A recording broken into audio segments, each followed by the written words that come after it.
What happens when you delete a file on your computer? You drag it to the trash. You empty the trash. The icon disappears. The file is gone. Except it's all an illusion. Right now there are probably deleted files sitting on your computer that could still be recovered. Photos, messages, documents, browser history. Maybe files you deleted years ago. Because when you press delete, almost nothing actually happens. The data usually doesn't move. It doesn't get erased. It often doesn't even change. Your operating system simply stops showing it to you. The file can still sit on the drive for months, sometimes years, waiting for software that knows where to look. And the FBI has 6 different ways to find it. Some are simple, some are surgical. One of them can recover information you never even saved. By the end of this video, you'll understand why delete is one of the most misleading words in computing. I'm going to show you the 6 methods FBI use to find deleted data, how you can recover files yourself with free and open source tools, and of course, how to securely delete files. Quick disclaimer, this video is for educational and informational purposes only. Everything discussed here comes from public court records, forensic reports, and documented investigative techniques. Method 1. File system recovery. When you delete a file, your operating system usually doesn't erase it. It marks the space the file occupied as available. That's it. The actual data often remains untouched. Think of it like removing a book from a library catalog. The catalog says the book is gone, but the book itself is still sitting on the shelf. Forensic tools simply skip the catalog. Professional investigators use forensic suites like Encase, FTK, X-Ways, and Autopsy to scan the raw drive itself, sector by sector, looking for files marked deleted but not yet overwritten. And on traditional hard drives, those deleted files can survive for a very long time, which means files you deleted months ago may still be recoverable right now. And this is only the easiest method, because even when files are partially overwritten, pieces of them can survive. Method 2. Slack space analysis. Your hard drive stores data in chunks called clusters, fixed size blocks. But files rarely fit perfectly inside those blocks, which creates something called slack space. And slack space can contain leftovers from older deleted files. Here's the dangerous part. You can overwrite part of a deleted file, while fragments of the original still remain. Imagine deleting a 10 megabyte document, then replacing it with a new 6 megabyte file. The new file only fills part of the old space. The remaining 4 megabytes, still sitting there. Forensic examiners recover those fragments, then reconstruct email subject lines, chat logs, browser history, partial documents, and image headers. Sometimes they only need a few surviving fragments. And now we get into the method that catches people who think they covered their tracks perfectly. If you want the full guide on how to securely delete and recover files, I put together a complete guide. Find it inside the Hacker Academy. It covers everything in this video. Secure setups, defensive tools, recovery techniques, links in the description. Method 3. Metadata recovery. Every file you create contains hidden information. Metadata. Who created the file? When it was created? What computer it came from? What software version edited it? Sometimes even GPS coordinates. And deleting the file often doesn't remove the metadata. Photos contain camera information. PDFs contain creation software. Word documents store author names. Cloud systems store every single timestamp. Even if you wipe the original document, copies of that metadata can survive in temp files, autosave backups, cloud sync remnants, and recovery folders, which means a single document can expose your name, your location, your device, your organization, all without you realizing it. It's exactly what happened to Dennis Rader. He deleted the church agenda, but Microsoft Word had already embedded his identity into the metadata. File disappeared. The evidence didn't. We're halfway through. So far, we've covered deleted file recovery, slack space, and metadata. The next method is where this stops being about files and starts becoming about your entire computer memory. And this is the point where even careful people get caught. Method 4. Swap files and page files. Your computer has a hidden problem. When it runs out of RAM, it secretly starts using your hard drive as overflow memory. Windows calls this the page file. Linux uses swap. And these files can contain passwords, documents, private messages, browser sessions, encryption keys. Even files you never intentionally saved.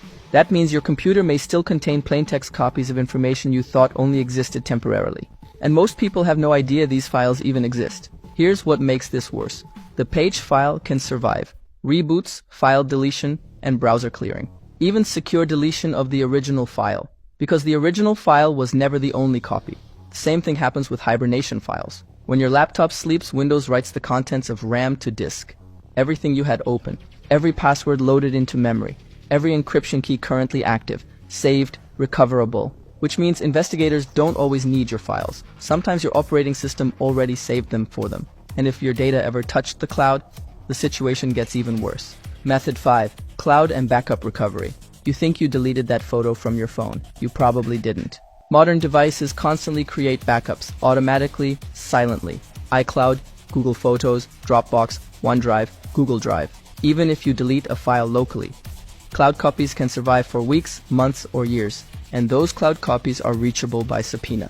Apple alone provided the FBI data from over 1,300 iCloud accounts in just the first half of 2024.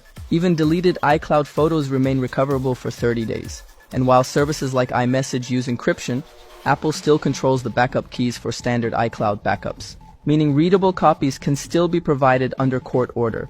This is one of the reasons investigators built such a massive case against Ross Ulbricht, the creator of Silk Road. When the FBI arrested him inside a San Francisco library, they recovered cloud backups, financial records, journals, chat logs, synced files he thought were gone forever, and he's now serving life without parole. But even cloud evidence isn't the most invasive method, because the final technique doesn't recover deleted files. It recovers your live computer while you're actively using it. Method 6. Memory forensics. This is the most advanced method and the most dangerous, because when your computer is turned on, everything exists in memory. Passwords, encryption keys, decrypted documents, private chats, authenticated sessions. If the device is unlocked, investigators may not need to crack anything. They can extract the keys directly from RAM. This technique is called live memory forensics, or memory dumping. Investigators capture the contents of RAM before shutting the machine down, then analyze it later. And this can expose decrypted databases, Tor sessions, cloud accounts, active messages, encryption keys, which means your encrypted drive may stop being secure the moment the computer is unlocked. So if delete doesn't really work, what does? Here's the honest answer. Most consumer data is recoverable under the right conditions, but there are defensive steps that dramatically reduce exposure. And before we talk about secure deletion, I want to show you something important, because the same techniques investigators use, you can use them too. How to recover deleted files yourself. If you've ever accidentally deleted family photos, important documents, project files, or hard drives you thought were dead, recovery is often possible, especially if you stop using the drive immediately. Because every second the device stays active, new data may overwrite the deleted file. The safest thing you can do after accidental deletion is stop writing to the drive immediately. Then use recovery software. Some are free, some are professional forensic tools. For consumers, popular recovery tools include Recuva and PhotoRec, Test Disk and Disk Drill, and sometimes they recover files perfectly, even after the recycle bin has been emptied.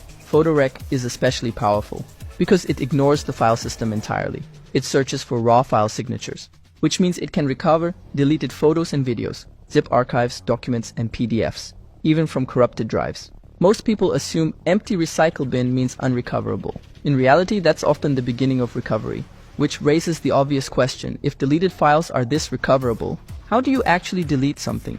How secure deletion actually works? Let's dive in. The goal of secure deletion is simple. Destroy the original data before anyone can recover it. And there are several different ways to do that. The first method of secure deletion is overwriting data. Programs like sdelete, BleachBit, Eraser, Shred, and SRM overwrite deleted files with random data, sometimes multiple times. This destroys deleted file contents and slack space remnants. This also clears temporary files and cached fragments. On traditional hard drives, this overwriting is extremely effective, but SSDs behave differently compared to traditional drives. Modern SSDs use a feature called trim. When trim is enabled, the drive actively clears deleted blocks automatically. Sometimes this happens within just a few seconds, which means recovery windows on SSDs are often dramatically shorter than on spinning hard drives. That's why full disk encryption matters so much. It's the ultimate defense. If the drive is encrypted before files are created, deleted remnants remain encrypted too. Even if investigators recover fragments, the fragments may still be unreadable. This is why security professionals recommend BitLocker, FileVault, and LUKS. Not because encryption prevents recovery, but because it prevents useful recovery. And there's another critical mistake most people make: cloud backups. You can securely wipe a local file perfectly, while an untouched backup still exists, stored in iCloud, Google Photos, OneDrive, or Dropbox. This is why real OPSEC is difficult. It's not about deleting one file. It's about a complete strategy. It's about understanding how many hidden copies your system quietly creates. And most people have no idea those copies exist. We need to look deeper. Here's the honest reality.